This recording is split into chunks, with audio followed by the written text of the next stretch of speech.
tahun penjara.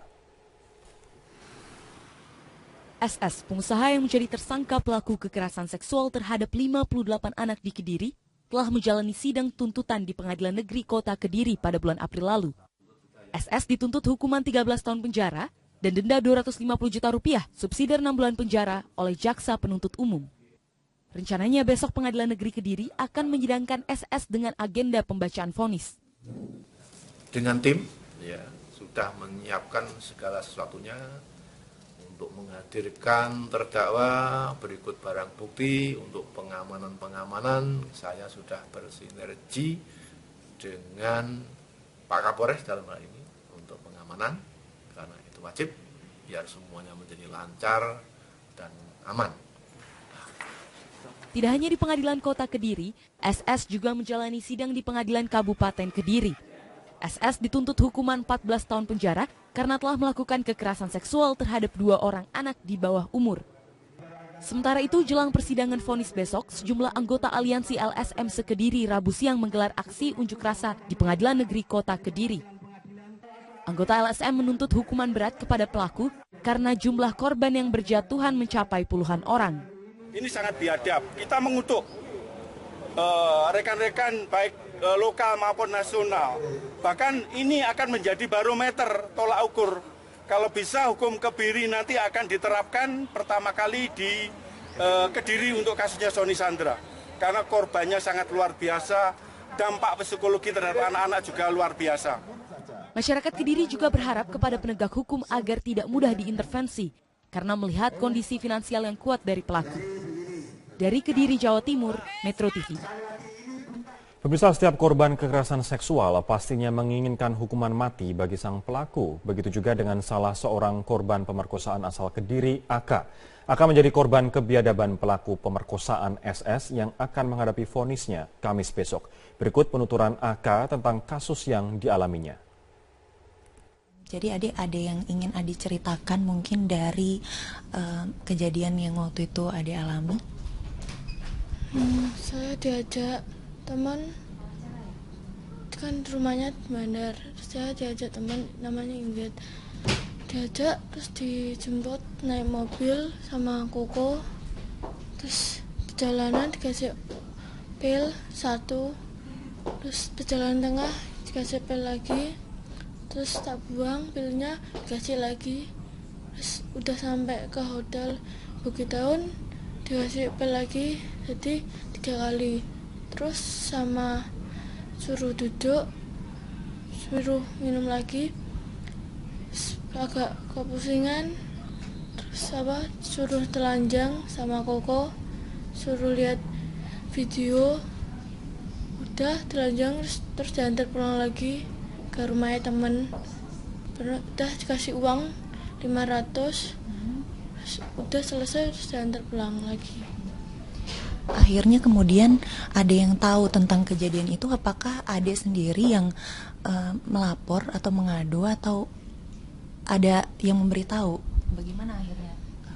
Saya lapor, yang lapor mama saya. Kejadiannya ini saya dibentak-bentak sama polisi terus keceplosan, jadi ya masalah itu ya. Kasus kekerasan seksual di Indonesia tidak bisa ditoleransi lagi. Pemerintah dan DPR harus segera mengeluarkan produk hukum yang mengatur pemberatan hukuman bagi predator seksual agar korban tidak terus berjatuhan. Sejak terungkapnya kasus pemerkosaan dan pembunuhan seorang anak di bawah umur di Rejang Lebong, Bengkulu, satu persatu kasus serupa terjadi di seluruh Indonesia. Di Manado, Sulawesi Utara, seorang gadis berinisial V diduga diperkosa oleh 19 orang. Selain diperkosa secara bergantian, korban V juga dipaksa untuk mengonsumsi narkoba. Dari 19 orang pelaku diketahui 4 orang merupakan oknum anggota polisi. Di Bogor, Jawa Barat, seorang anak berusia 2,5 tahun juga diperkosa oleh tetangganya sendiri. Usai diperkosa, pelaku bahkan tega membunuh korban. Korban yang hilang saat tengah bermain bersama temannya ini ditemukan dalam kondisi mengenaskan di belakang rumah pelaku. Dan yang terbaru adalah cerita memilukan dari seorang perempuan berusia 19 tahun yang tewas dengan cara mengenaskan di Tangerang, Banten. Kini ketiga pelaku telah ditangkap dan terancam hukuman mati. Sederet kasus yang terjadi berulang ini tak bisa ditanggapi hanya dengan sekedar wacana dari pemerintah. Pemerintah harus segera menerbitkan Perpu pemberatan hukuman bagi predator seksual yang juga didukung oleh DPR ini. Kebiri sudah siap, akhir minggu ini konsinyering ya. Minggu depan sudah siap draft. Targetnya kapan, Pak? Pulang presiden dari Eropa, dari Rusia bisa selesai. Sangat setuju, bahkan kita harus membuat satu hukuman yang seberat-beratnya. Kalau perlu tidak perlu menunggu, kan sudah ada mekanisme di dalam hukum kita, gitu ya. Kalau ada hukuman yang lebih maksimal ya pakai yang paling maksimal terhadap kejahatan seksual itu. Saat ini ancaman hukuman terhadap pelaku kekerasan seksual telah diatur dalam KUHP dan Undang-Undang Perlindungan Anak. Dalam Undang-Undang Perlindungan Anak nomor 23 tahun 2002, pelaku pencabulan atau pemerkosaan hanya diancam hukuman minimal 3 tahun penjara dan hukuman maksimal 15 tahun penjara. Sementara itu di KUHP pasal 82 Undang-Undang 35 tahun 2014, ancaman terhadap pelaku minimal 5 tahun penjara dan maksimal 15 tahun penjara. Kini publik menanti langkah cepat pemerintah untuk memberikan efek jera terhadap para pelaku predator seksual agar tidak jatuh korban lebih banyak. Tim Liputan Metro TV. Pemirsa, polisi terus merampungkan berkas perkara 5 tersangka berusia dewasa pelaku perkosaan dan pembunuhan YY, seorang anak perempuan di Bengkulu. Selanjutnya berkas akan dilimpahkan polisi ke Kejaksaan Negeri Curup.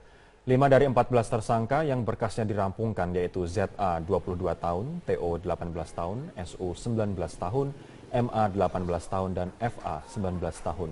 Kelima tersangka kini masih dalam penyidikan pihak polisi Rejang Lebong, Kabupaten Rejang Lebong, Bengkulu. Pemeriksaan kelima tersangka tersebut dilakukan unit penyidik dari Polres Padang Ulak Tanding. Selama kurang lebih 10 jam, para tersangka diinterogasi di ruangan Kasat Reskrim. Namun pihak penyidik belum mau memberikan komentar terkait pengembangan serta penyidikan. Untuk yang dewasa, hari ini kami diminta oleh Polsek Padang Ulak Tanding untuk mendampingi pemeriksaan tambahan. Selanjutnya nanti baru berkas itu dilimpahkan ke Kejaksaan. Berapa hari itu kira-kira, Bang? Itu tergantung nanti. Kalau memang berkasnya menurut jasa lengkap, itu bisa langsung P21. Tapi kalau belum mungkin dikembalikan karena dewasa. Karena perpanjangan maksimal itu 40 hari, berarti 60 hari penahanan. Aparat berhasil keluarga kemampuan untuk mana yang boleh dan mana yang tidak boleh, serta kemana dia harus pergi kalau mengalami kekerasan. Tadi, Ibu Ledia mengatakan kritik sosialisasi peraturan yang kurang. Bahkan juga pemerintah kurang bisa menjamin perlindungan perempuan dan anak. Bahkan sampai ke daerah, Anda setuju? Ya, apa sih challenge-nya, tantangannya? Ya, sekarang tantangannya masalahnya adalah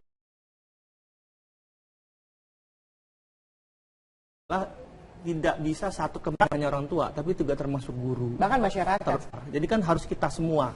Karena itu bukan KPP saja, tapi paling tidak adalah seperti Bu Lydia tadi sampaikan, satu sistem itu adalah masalah aparat penegak hukum. Mereka juga, kita juga melakukan pelatihan. Jadi Bu Lydia, kami juga melaporkan bahwa kita melakukan pelatihan, tapi memang karena ini skalanya sudah begitu besar, kami baru melakukan pelatihan itu baru beberapa tahun ini kan. Nah, jumlahnya itu relatif masih sangat sedikit. Kita punya 500 pengadilan negeri ya, 550 pengadilan negeri. Karena itu jumlah yang dilatih itu juga relatif kan diperbandingkan dengan jumlah pengadilannya masih jauh sekali. Nah, harus ada upaya yang sangat cepat untuk itu. Nah, terutama juga sebenarnya bukan hanya KPP tapi juga Kementerian Hukum dan HAM juga harus cepat melakukan pelatihan bagi aparat penegak hukum. Itu yang pertama. Kemudian yang kedua adalah terkait dengan permasalahan kesejahteraan sosial anak dan perempuan itu tadi. Masalah kesejahteraan sosial di sini adalah masalah pendidikan, masalah kesehatan, masalah infrastruktur. Jadi jangan ada misalnya infrastruktur seperti yang di kasus Bengkulu itu memang dia tidak mendukung perlindungan bagi anak. Jadi tapi kasus yang lain misalnya seperti di Manado juga 19 orang melakukan pemerkosaan, itu polisi, ada juga pengusaha di Kediri. Itu kan juga bukan dari kalangan ekonomi lemah, ya kan Pak? Iya, jadi memang ini harus dilakukan oleh kita bersama karena bukan hanya dari golongan ekonomi lemah. Bahkan kalau misalnya dikaitkan dengan baju, dengan pakaian, itu nggak ada hubungannya sebenarnya kan, karena yang terjadi kan anak sedang mau sekolah gitu kan. Iya. Kemudian terjadilah kekerasan itu tadi. Nah, karena itulah kemudian harusnya pencegahan yang dilakukan oleh kita semua. Jadi bukan hanya pemerintah tapi juga masyarakat, dunia usaha, lembaga swadaya masyarakat juga harus bergerak bersama-sama ini. Oke, baik. Tanggapan dari Mbak Novita seperti apa? Kalau aku melihatnya ini karena budaya ya, budaya kita di Indonesia masih menganggap bahwa perempuan itu sebagai objek seksual, masih menganggap bahwa perempuan itu nomor 2 peringkatnya di dalam rumah tangga, ada masyarakat. Betul, dalam masyarakat. Jadi mereka tidak merasa bahwa mereka punya otoritas atas badan.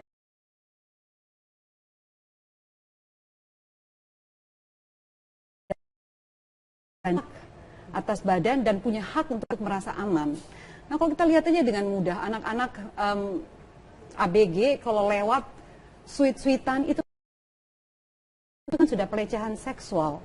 Disentuh, digoda itu sudah pelecehan seksual. Mau melihat perempuan hanya sekedar dari tubuh bahwa ini bisa dijadikan sebagai objek untuk seksual yang budaya ini PR yang juga jauh lebih besar. Itu dari hulu ke hilir rasanya, dari pemerintah, dari keluarga, dari masyarakat, dari peraturan, dari peraturan, dari hukum. Sebenarnya harus bergandengan tangan. Saya pikir revolusi mental yang dicanangkan oleh Pak Jokowi sangat baik sekali ya, merubah mulai dari keluarga sebagai contoh, sebagai teladan. Jadi laki-laki harus menghargai perempuan. Dari kecil diajarkan bahwa perempuan tidak boleh dikerasi. Tidak ada toleransi atas pemerkosaan, bahwa kamu tidak menyakiti perempuan. Kalau itu ditanamkan sejak kecil, sejak dini, anak-anak laki-laki ini akan berpikir 1000 kali untuk melakukan satu tindakan kekerasan terhadap perempuan karena dihargai sejak dini.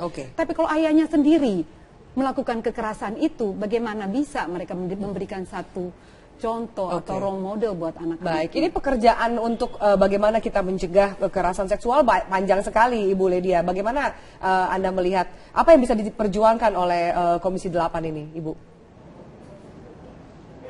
Yang pertama kami memandang gini, kita tuh nggak punya sekolah untuk menjadi orang tua ya, nggak ada orang tua yang ketika menjadi orang tua terus bersekolah.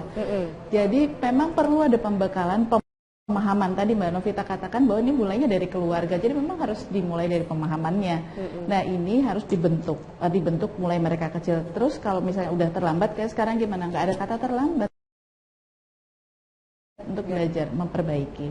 Kalau tidak, anak kita nanti yang akan jadi korban. Yang kedua, saya memandang ada trigger yang mungkin ada orang yang